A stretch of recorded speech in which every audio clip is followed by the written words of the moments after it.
George Herbert lo dejó escrito en 1651. Por un clavo se perdió una herradura, por una herradura se perdió un caballo, por un caballo se perdió un jinete, por un jinete se perdió una batalla y por una batalla se perdió un reino. Cuando uno mira hacia atrás en la historia sabe que hay momentos en donde se tomaron decisiones equivocadas, que parecían un simple clavo, pero que hicieron que casi todo se torciera. Es verdad que cuando las cosas se tuercen, lo suelen hacer por muchas razones, pero hay momentos decisivos donde la historia puede tomar un rumbo u otro por decisiones mal tomadas, ¡ay!, que no son tan grandes. La bestia fascista está despertando en todo el mundo, alimentada por unos Estados Unidos que necesitan violencia para seguir siendo hegemónicos y por unos capitales que no piensan más allá de la cuenta de resultados de los próximos 3 meses. A la bestia fascista, esa que por ejemplo ayer mató en las calles de Bogotá a un muchacho, no hay que darle nunca argumentos, porque por lo general no los necesita y nada es más estúpido que darles la más mínima cobertura a sus mentiras. Obrar políticamente como si no pudieran echarse a perder cuestiones básicas es un profundo error en este momento histórico del mundo. En España tenemos un profundo problema social con millones de personas en riesgo de pobreza, con desahucios diarios, con trabajos basura, con estudiantes que no saben qué van a hacer en el futuro, con pensionistas que no llegan a fin de mes, con universidades públicas con matrículas caras y que son poco competitivas, con una ciencia abandonada y con una violencia contra las mujeres que es propia de la Edad Media. Y también, con un conflicto territorial que solo se puede solventar con inteligencia y comprensión. Pero ninguno de estos problemas se va a solventar en un espacio vacío y aséptico.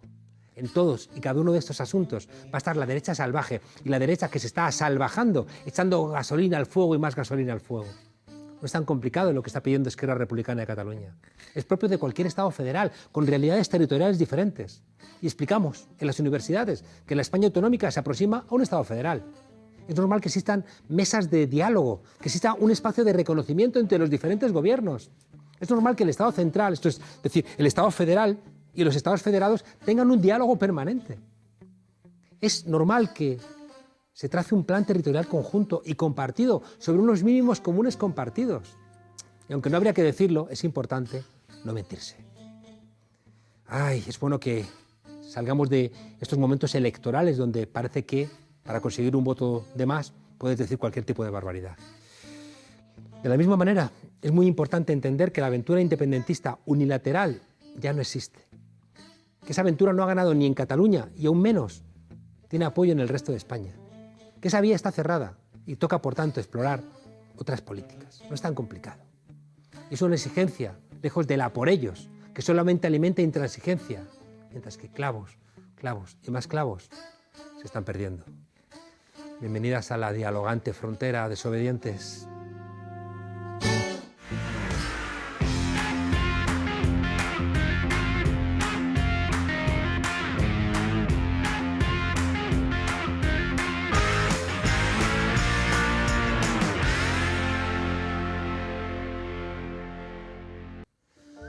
Nuestro invitado se siente profundamente español, aunque yo sospecho que es profundamente manchego, y por eso su querencia por los visigodos. Muy manchego implica, como le gusta repetir, sentirse, claro, muy español. Es muy manchego porque el socialismo manchego bebe de los curas progres de pueblo que llevaron el Concilio Vaticano II a una España sin aire durante la dictadura. Es muy manchego porque es claro y nada barroco. Es manchego porque es de secano.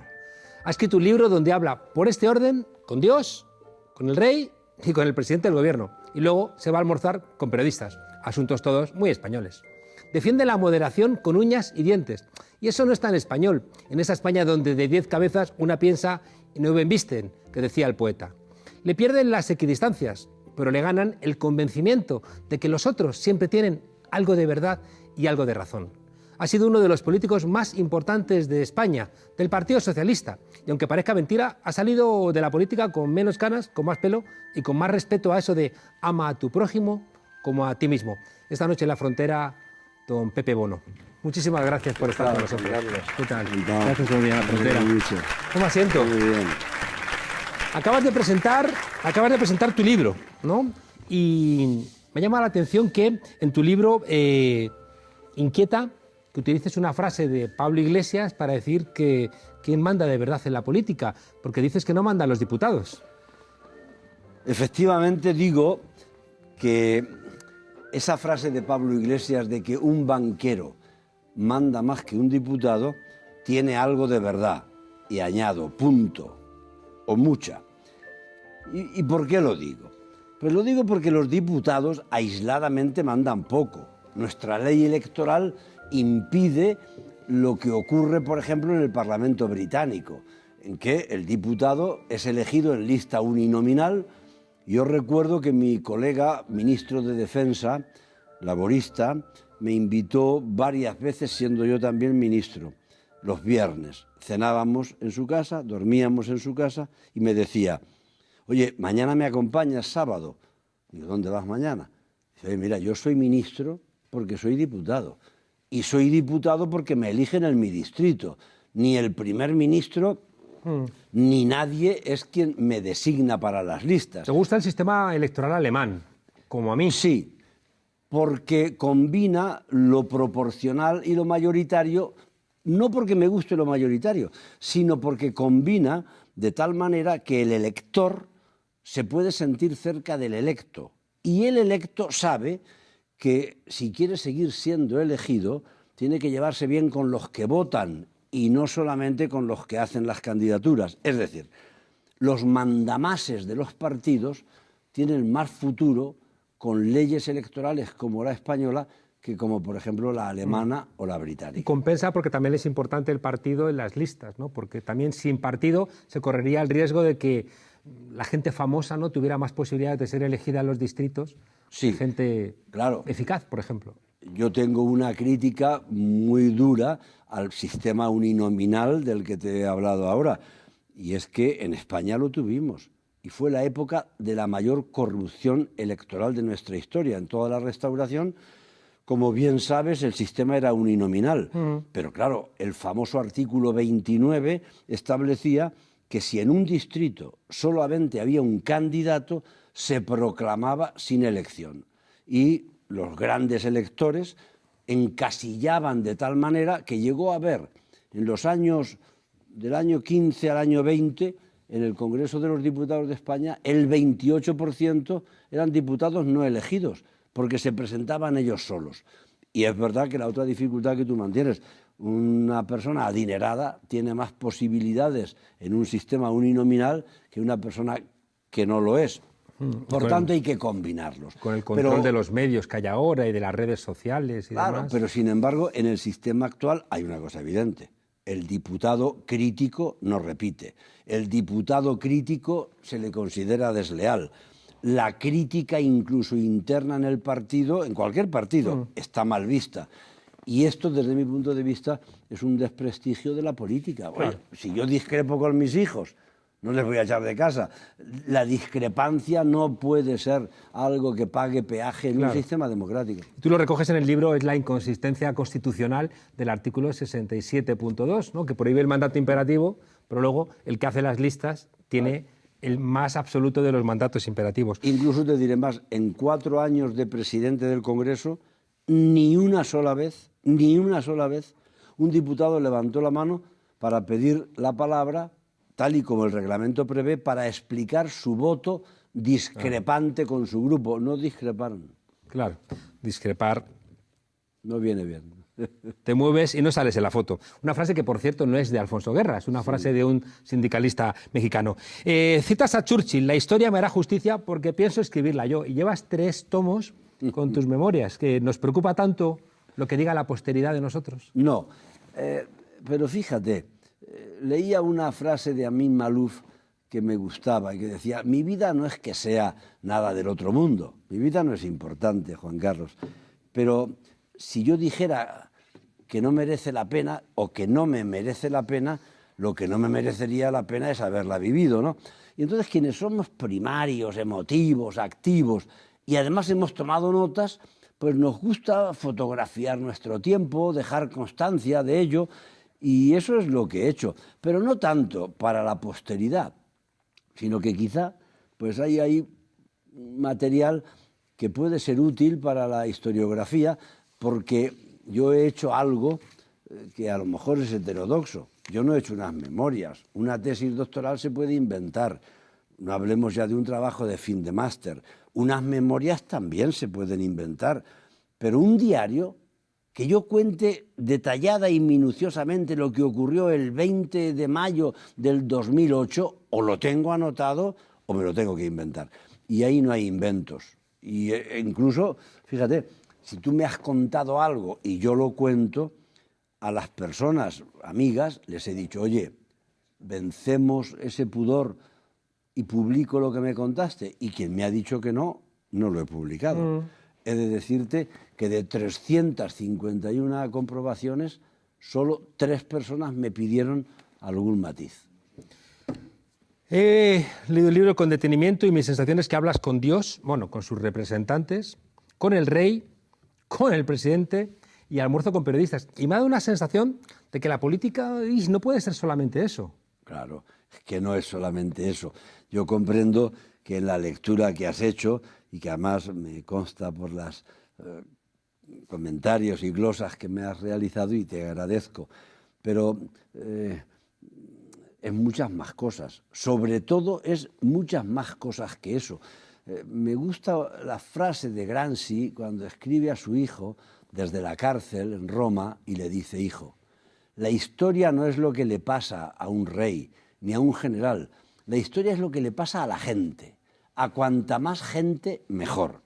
Bueno, pues yo creo que esa es la historia, pero mi historia como presidente del Congreso es lo que le pasaba a los diputados y de eso es de lo que doy fe. Claro, ¿sabes? Te lo digo porque en tu libro no hay trabajadores tiznados, no hay mecánicos, pescadores, campesinos, reponedoras, cosedoras de calzado, y me daba la sensación de que estabas muy metido en tu papel de presidente del Congreso de los Diputados y como que ahí no entra el mundo real. Ah, bueno, esa es una observación que puede tener una intención crítica o meramente descriptiva. Es que esa gente, las personas que no llegaban al salario mínimo, quienes no podían vivir en sus casas y buscaban un lugar público como una residencia, un hospital, esas gentes más humildes son, permíteme, las que me votaban, las que conozco desde que nací, las que conozco en mi pueblo, en Salobre, porque son mis vecinos,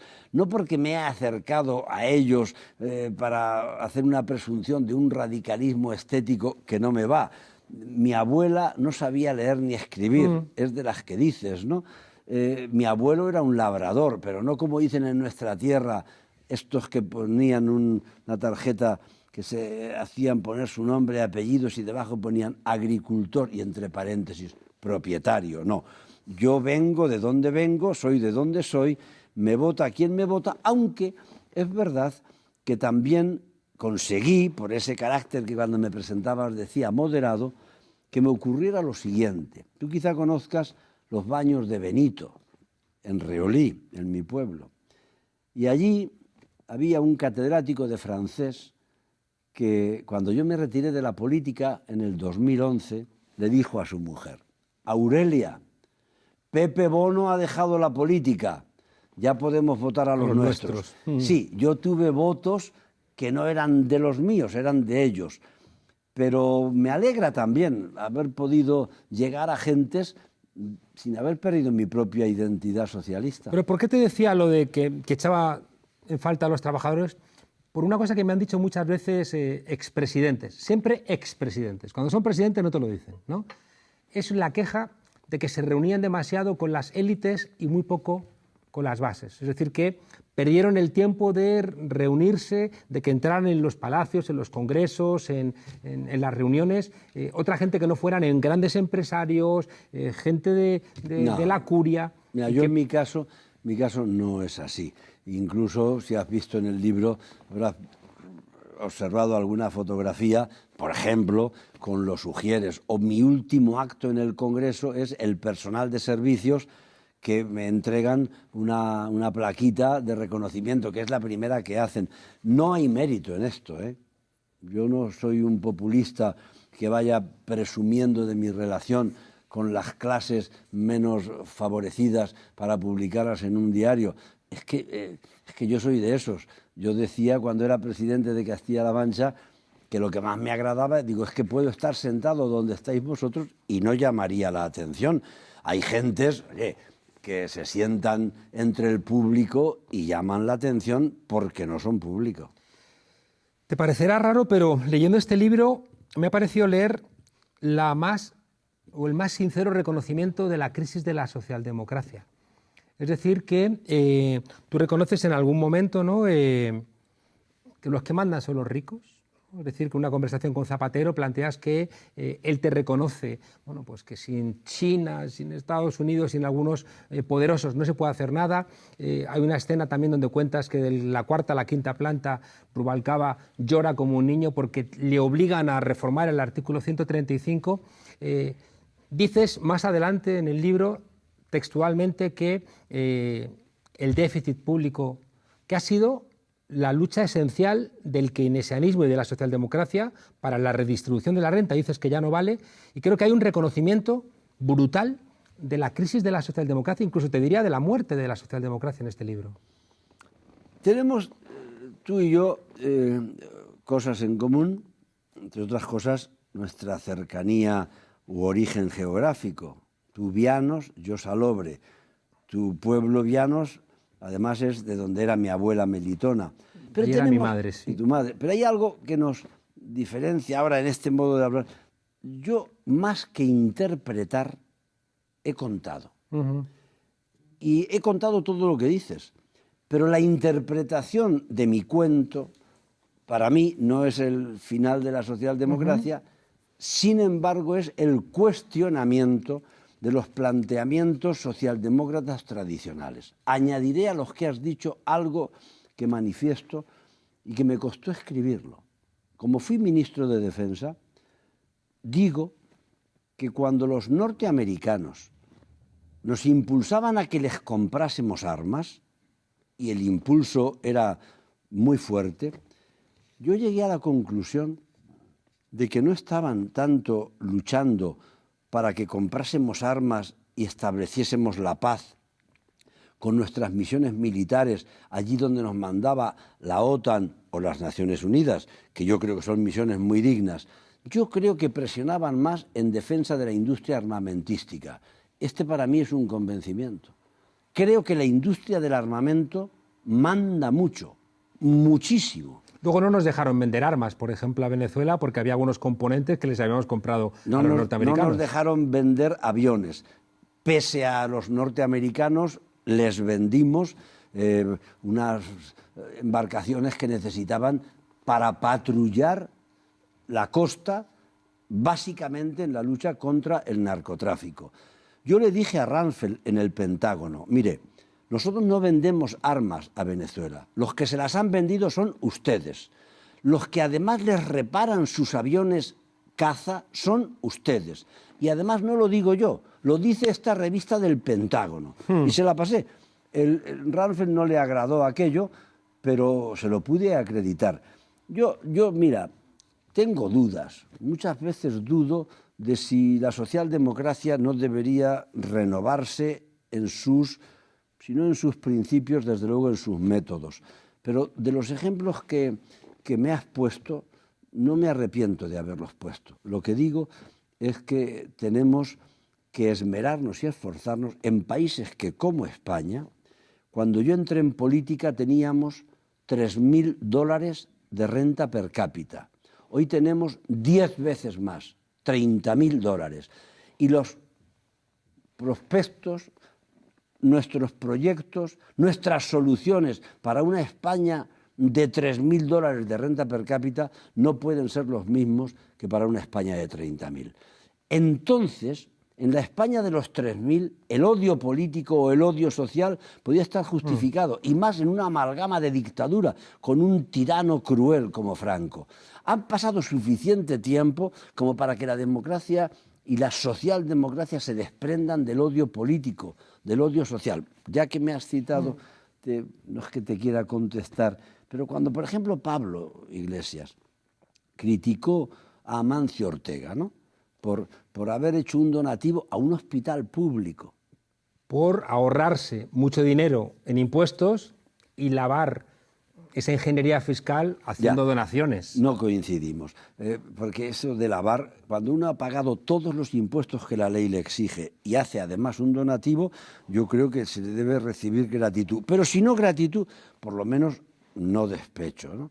Sinceramente, creo que ese modo de hablar puede generar desconfianza. Y además es una desconfianza que no es buena. Por ejemplo, cuando aseguráis el miedo va a cambiar de bando cuando nosotros gobernemos. Ya sé que tiene interpretaciones benignas, pero hay una explicación que quizá conduzca a que la afirmación no es acertada. Porque en un país como este ni hay bandos ya, ni hay que tener miedo. Ya bastante tuvimos con Franco. Por eso quizá no es acertado. Por eso yo también creo que mis expresiones que tú aprovechas para criticar a la socialdemocracia me permiten concluir en lo que te decía. Hemos de escucharnos. Más que es criticar, lo que planteaba es que dónde queda, ¿no? Porque lo que tú planteas me recuerda mucho a la tercera vía de Tony Blair o de Schroeder. En cambio, veo que, por ejemplo, Corbyn está planteando un programa político que se asemeja mucho más al programa político de Podemos que al del Partido Socialista. Bueno, así le va, pero déjame que te diga que Corbyn, cuando yo era Pepe Bono no le gusta tu programa electoral. No, toma nota. Yo hablo por sus electores, no por sus resultados. No, es una broma. Un día vino Willy Brandt a un hotel en Madrid cuando aún éramos clandestinos. Yo me senté al lado de Felipe González, que era un aguerrido luchador antifranquista, y escuché una cosa que dijo Willy Brandt que no se me ha olvidado. Dice, socialdemocracia es impuestos progresivos, cooperación internacional firme, respeto democrático al adversario. Luego fuimos a comer. Yo no hablaba alemán, tampoco inglés, pero era el más joven de la reunión y Willy Brandt dijo, ¿qué le ha parecido mi definición de socialdemocracia? Yo me quedé callado, sudando, porque no pensé que se me iba a dirigir a mí. Yo tendría 19 años. Y me dijo, ya sé que le ha parecido poco. Bueno, hace muchos años de aquello. Oye, no está mal la definición de socialdemocracia de Willy Brandt, ¿no? La llevó a cabo. Impuestos progresivos para hacer las cosas. Solidaridad internacional. Y democracia, respeto al adversario. Claro, lo que pasa es que como ahora tenemos dificultades profundas para cobrar impuestos por los paraísos fiscales y demás, hay gente que está planteando que el socialismo tiene que volverse productivo. Es decir, que en vez de crecer y luego redistribuir, que en el propio crecimiento esté ya esa redistribución. Pero digamos que sí, eso ya es de política económica. No, pero sin duda alguna, pero además es que hemos oído más cosas y a veces confundimos a la población. Hemos oído que subir impuestos es de izquierdas y que bajar impuestos es de izquierdas. Y además eso lo escuché a Borrell, que bajar impuestos, cuando yo estudiaba económicas, recuerdo que en la facultad dijo, bajar impuestos es de izquierdas. No, y yo era jovencito y le dije, mire, no lo veo. Yo la referencia que hacía era Zapatero, cuando hablábamos del impuesto del patrimonio, que por cierto es un impuesto testigo más para la inspección fiscal que para la recaudación. En ese sentido puede tener razón, porque al final no podemos hacer demagogia. Es que depende qué impuesto. Claro. Bajar el impuesto del patrimonio o subirlo es casi irrelevante, porque es un impuesto no recaudador, ¿no? Pero si los ricos no pagan un poquito de impuestos, no vamos a poder redistribuir. No, un poquito no. Tienen que pagar mucho. En la mejor época de Roosevelt pagaban más del 80%. Claro, o sea, tienen que pagar mucho. Y además Pepe, que nos hemos comido el tiempo. Tenemos que condenar los paraísos fiscales de la Unión Europea, claro, como por ejemplo Irlanda o Malta o Luxemburgo. Por eso hay que hablarles de tú a tú y hay que asustarles un poquito. Sí, es que si no la gente no creerá. Los paraísos fiscales tienen que tener un poquito de miedo, de que hay gobiernos firmes que dicen, para que mi pueblo coma y estudie y tenga ocio y se expanda, tengo que confrontar con ustedes. Claro, es evidente. Por eso, en lo del odio que te decía, yo cuando presidía Castilla-La Mancha, me agradaba que viniesen empresarios que en vez de pedirme avales, créditos o subvenciones, ya tuviesen capital bastante. Yo les decía, mire, si yo lo que quiero es que paguen impuestos y creen riqueza, no que me arruinen pidiéndome avales o subvenciones. Te tengo que pedir ahora máxima concreción porque nos hemos comido el tiempo. Venga, a ver. Yo no entiendo muchas veces tu equidistancia. Dices en el libro que si en 100 años no vemos las diferencias entre Maura y Prim, ¿por qué vamos ahora a tener que esperar 100 años? Y yo te digo, hombre, es que si no vemos las diferencias entre Maura y Prim, es que somos unos ignorantes, porque en Inglaterra ven las diferencias entre Chamberlain y Beveridge o Churchill, ¿no? Entonces, ¿por qué esta mirada que pretende que todos somos iguales cuando no es verdad que todos seamos iguales los políticos? ¿Qué va? Todos no somos iguales. Es más, en todos son iguales. Lo que hay, desde mi punto de vista, es una posición claramente que condeno. Es un desprecio a la política. Todos no somos iguales. No hay más que ver a Granados o a Bárcenas como para ser igual que estos sinvergüenzas. No, todos no somos iguales. Lo que sí digo es que hay aspectos en los que deberíamos esforzarnos para trabajar juntos. Un ejemplo breve. Si PSOE y PP, entonces no estabais Podemos, se hubiesen puesto de acuerdo en que era más importante acabar con ETA que ganar las elecciones, hubiésemos acabado con ETA mucho antes y hubiese sido muy bueno para España. ¿Qué ocurre? Que a veces ganar las elecciones nos lleva a no hacer políticas que al margen de lo ideológico son buenas para los españoles. A eso me refería. Pero a mí me da mucho miedo aquello que decía Habermas de cuidado con esos hombres justos que dicen la mitad de culpa para Hitler y la otra mitad para los judíos. Es decir, casi al final decimos, no, era igual Maura que Prim, pues no eran iguales. No, por favor. ¿No es verdad? Yo no digo esto y no me hagas ni siquiera, si quieres que sea breve, tener que corregir semejante y tamaña aberración referida a mi comentario. Yo lo que digo es que ETA pudo vivir más porque hubo gentes que, como por ejemplo Aznar, dijeron el Partido Socialista debe decir si está o no detrás de los que ponen las bombas, por ganar votos. Y lo que digo ahora es que en Cataluña a mí me importa mucho más llegar a acuerdos para que Cataluña no sea una escisión, una secesión de España, me importa más Cataluña que quien presida el gobierno de España, por ejemplo, porque Cataluña es el 18% del Producto Bruto. Fue un error que el 12 de octubre, el día que celebramos la fiesta nacional, marchasen por la Castellana de Madrid un tipo que fue a pelear con Hitler, que un republicano español que fue con Leclerc a liberar París precisamente de Hitler. No, ellos estuvieron comiendo en el despacho del ministro de Defensa, tuvieron una reunión entrañable, magnífica, se dieron un abrazo y luego fueron juntos con la bandera constitucional. Y allí no estaban por haber ido a la División Azul, allí estaban por haber luchado, uno en el bando franquista, otro en el bando republicano. Y además, oye, si ponemos el escáner sobre ese particular, alguien podría decirnos, ¿es que acaso a los que designó Franco para determinada responsabilidad no pueden estar en un desfile? Imagínate si empezamos por la tribuna presidencial, los que no podrían estar. Hay que admitir que la transición, aunque algunos no estuvieran, la transición fue el mejor trabajo que hicimos los españoles desde un punto de vista colectivo. Yo creo que se lograron grandes cosas, pero creo que algunas de las deficiencias de nuestra democracia vienen de cosas que solventamos mal. Durante mucho tiempo España era el único país de Europa donde podía ser demócrata sin ser antifascista. Y eso creo que es un disparate. Y la arrogancia de Vox que vemos ahora, ¿no? Lo que hemos visto ayer con sus declaraciones el día que teníamos que estar todos juntos, ¿no? Contra la violencia de las mujeres, Vox, ¿no? Que reclama también y bebe de esa suerte de historia tergiversada, está ahí porque no hemos sido capaces de hacer valer nuestra memoria histórica democrática. Necesitamos otro programa porque para mí es tan importante rebatir lo que dices que no me da tiempo en el que tenemos. La transición para mí fue una empresa magnífica de reconciliación en la que el Partido Comunista de Santiago Carrillo dio un ejemplo extraordinario y donde hay gentes, algunos, que pudiendo participar por edad no participaron y ahora quieren 40, 50 años después, reivindicarse por lo que entonces no hicieron.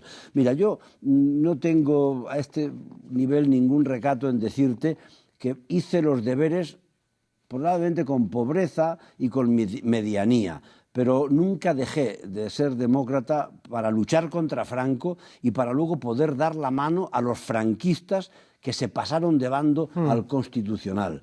Y esto yo creo que es importante para el país. Reconoces en el libro que una parte importante de la transición se hizo en las calles, es decir, que la presión de las calles fue esencial para conseguir determinadas cuestiones. Sin embargo, después, cuando analizas el 15M y los indignados, las calles no las ves con esa misma fuerza. Y no sé, es porque te hiciste mayor y ves tu biografía con más amabilidad que lo que sucede cuando ya eres una persona. No, hay una diferencia mucho más importante que la que señalas y que sin duda vas a coincidir conmigo.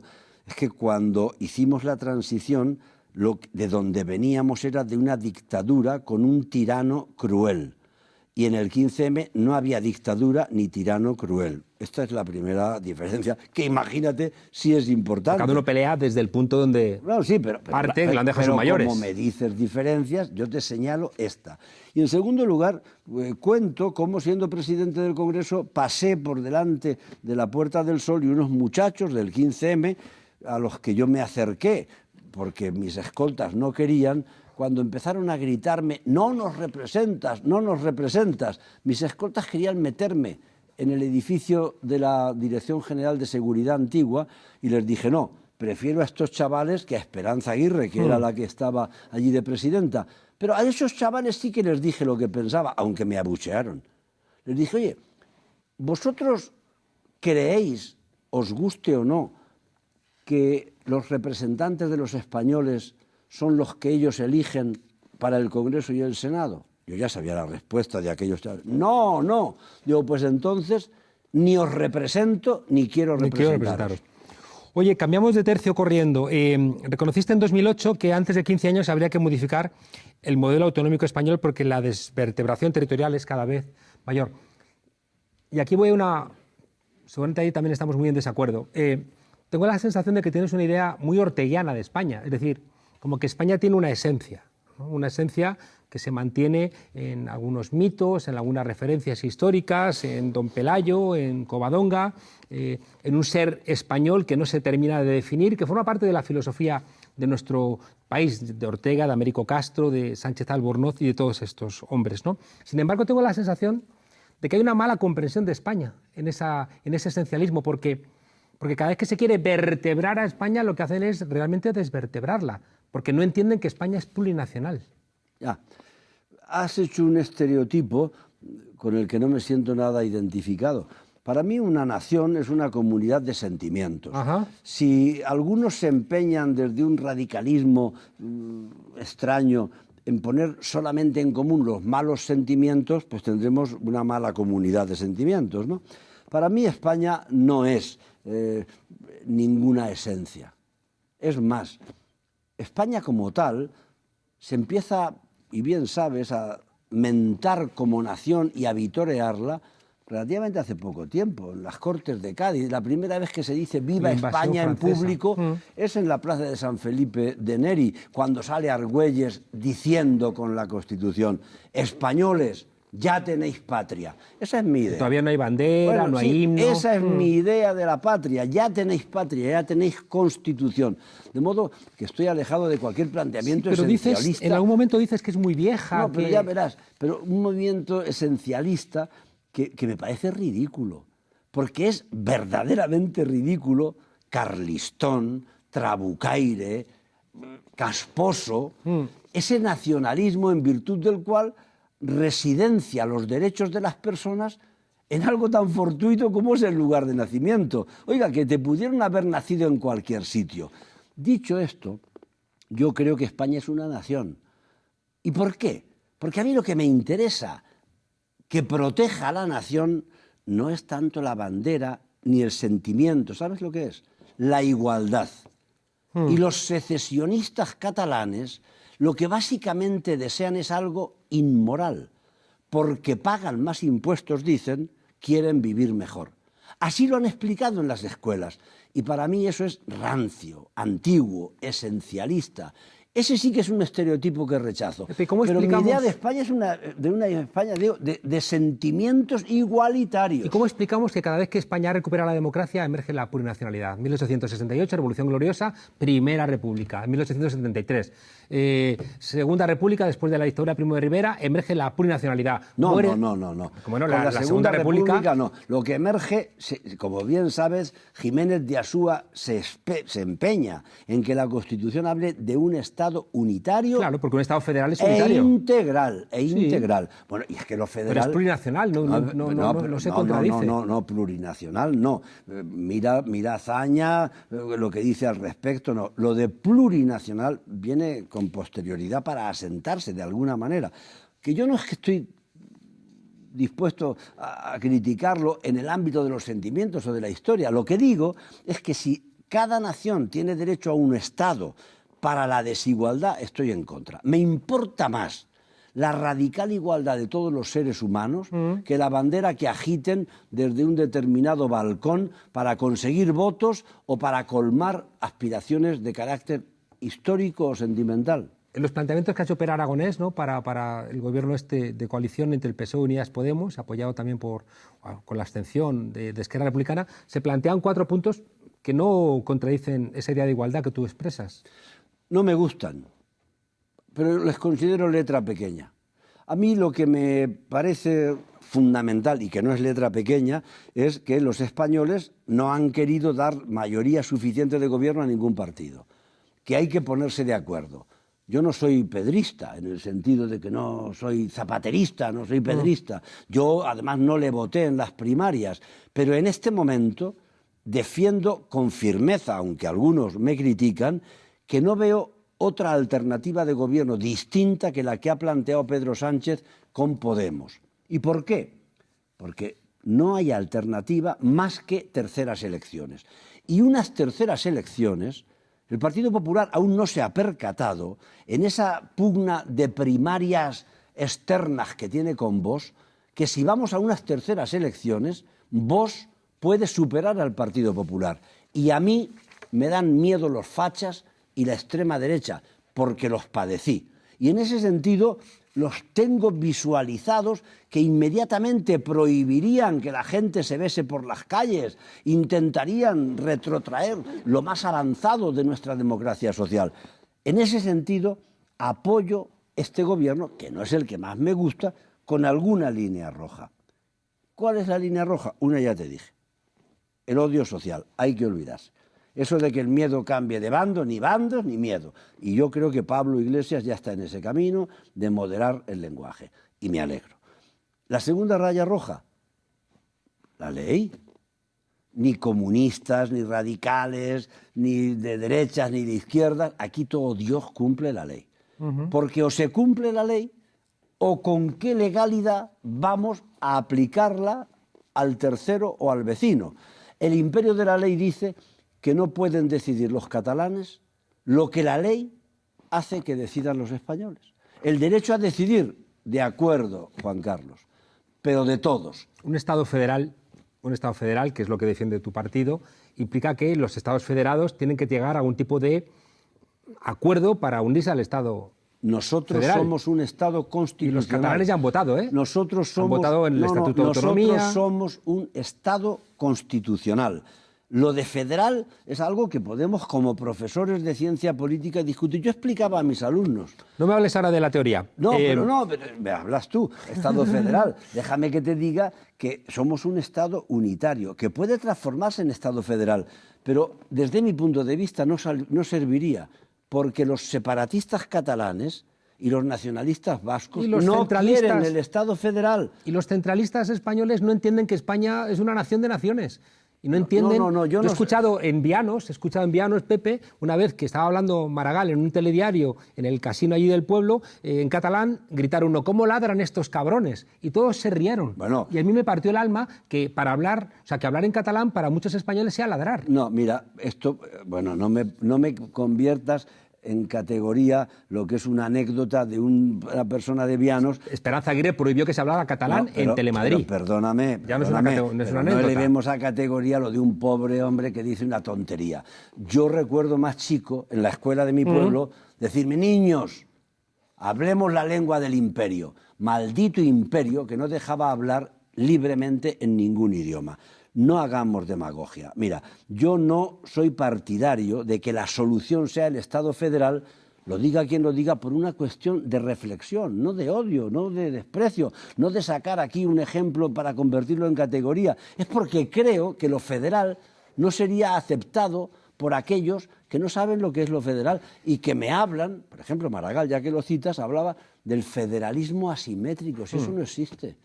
Existe ahora mismo, lo tenemos ahora. Federalismo. Pepe. En Madrid no tenemos policía nuestra y los vascos tienen policía propia. Y eso es asimétrico. Bastante importancia. Pero eso es asimétrico tiene. Y no hay problema. Bastante importancia tiene. El federalismo evoca igualdad.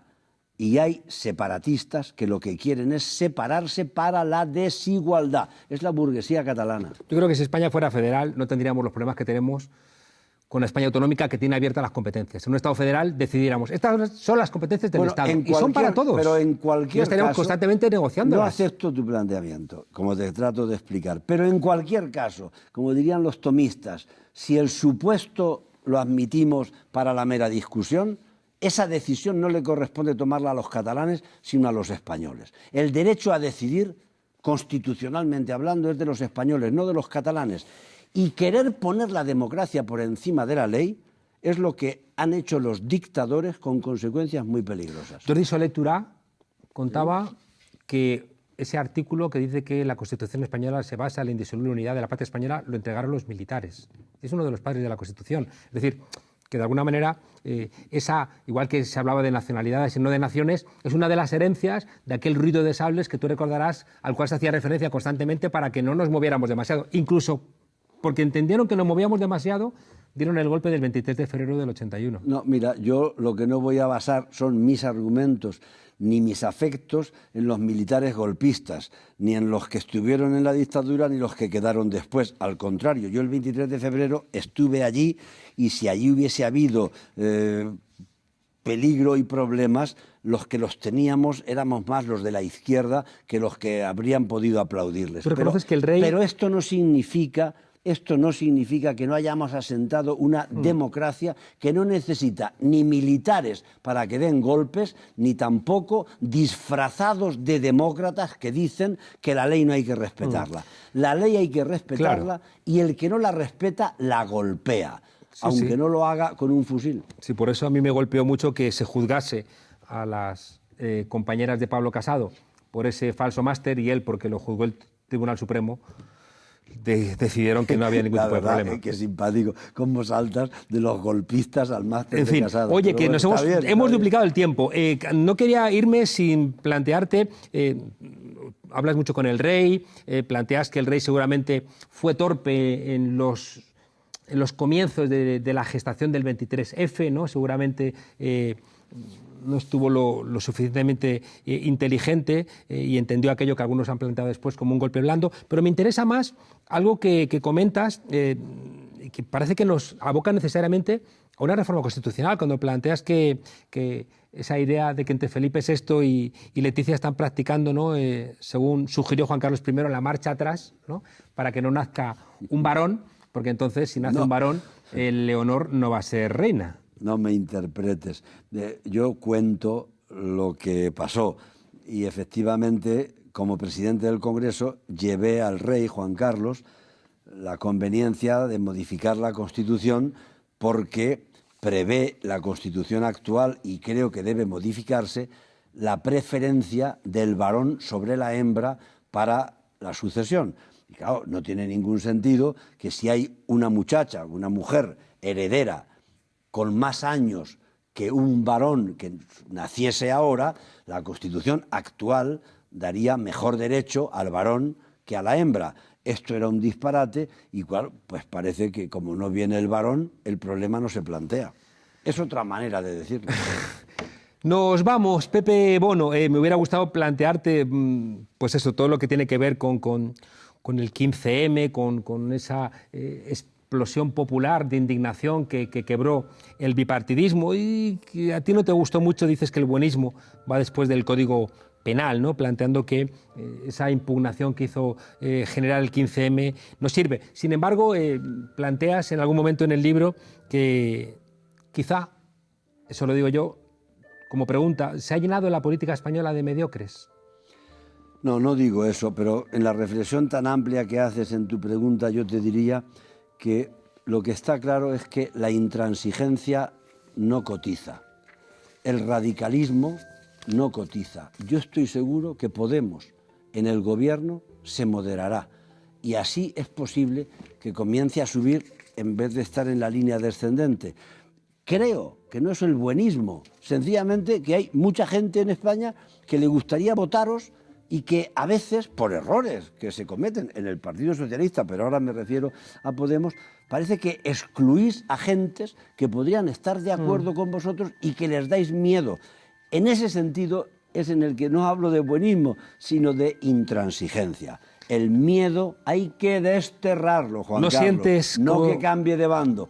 Y en la política española, hombre, es que es con lo que quería acabarte. Hemos tenido un tipo de una capacidad fuera de lo común. En política las cosas hay que medir, política democrática, por votos. El líder recientemente más digno de ser puesto en alza es Felipe González, 202 diputados. Y cuando Pablo Iglesias... Ha dicho que siente orfandad. Sí, no, orfandad no digo. Ha dicho Felipe González que siente orfandad. Ah, bueno, ya déjame que termine. Y cuando el que tuvo 202 diputados y cambió este país como un calcetín, se le falta el respeto, como un día se le faltó con aquello de la cal viva, no nos acercamos. Lo tengo que mencionar porque este es una entrevista debate, como la hemos planteado, y conviene que nos entendamos más. Yo te decía ayer tarde, tenemos que empezar a entendernos mejor. Y entenderse no es que lo que yo pienso me lo calle o lo que tú piensas de mí te lo calles, sino que puesto en común intentemos ver que puede haber acercamientos. Una entrevista debate y no una entrevista interrogatorio, como tú le dices a la señorita Rottenmeier, como llamas a Ana Pastor, por ese tipo de debates. No, pero se lo dije una vez y me arrepentí, porque no estaba Ay, como sois bien. los cristianos, que os arrepentís. No, me arrepentí porque quizá fui demasiado duro. Las verdades no hay que... No, pero es que a lo mejor no es tan verdad. Yo venía a presidir el Congreso de los Diputados, me pidió ir a un debate y cuando ya me preguntó insistentemente sobre la misma cosa, dije, oiga, que esto no es un interrogatorio. Pero bueno, eso de no recurras a la cosa fácil de que arrepentirse es de cristianos. El que no se arrepiente de lo que se equivoca es que es tonto. Claro, no es que totalmente de acuerdo. Pepe Bono, muchísimas gracias por estar en esta humilde frontera. Gracias por todo lo que has hecho en la política. Seguimos lejos de muchas cosas, qué duda cabe, pero sí que es verdad que eso que planteas de que hay que pensar que el otro tiene algún tipo de verdad nos ayuda a, bueno, seguramente a sumar más que a restar. Empieza una nueva etapa que espero, yo por lo menos soy optimista, creo que se ha roto esa maldición histórica de que no podía entrar en el gobierno nadie a la izquierda del Partido Socialista, y yo creo que eso va a ser bueno para el conjunto de la democracia española. Yo espero que sea así porque la alternativa de tercera elección es muy mala. Y si me permites una última reflexión, mira, yo ya no tengo cargo, ni lo deseo, ni lo voy a tener. Entonces te hago la reflexión de que en política las emociones cuentan mucho, más a veces que las propias reflexiones. Y respecto a vosotros, me refiero ya a Podemos, yo empecé a valoraros y el valor que os tengo lo conservo, aunque a veces lo disimule o torpemente lo niegue, por el afecto. Tengo afecto por Pablo Iglesias, me parece un tipo listo, muy capaz, como lo tengo por Errejón, aunque no esté ahora en Podemos. Creo que habéis hecho una cosa importante, habéis sido el termómetro que ha medido la temperatura de un enfermo. Ahora, si entráis en el gobierno, el termómetro ya hay que dejarlo a un lado y hay que empezar con la medicina. Ahora hay que curar al enfermo, que para proclamar la temperatura con un termómetro nos apañamos. Y lo digo al final porque no hay cinismo en lo que te comento. El afecto es un modo de entrar al entendimiento. Muchas gracias por el afecto. Desobedientes, veis por qué yo no voy a entrar en el gobierno. La próxima vez Pepe Bono con unos gazpachos manchegos. Muchas gracias por estar aquí en la frontera. Gracias, muy amable.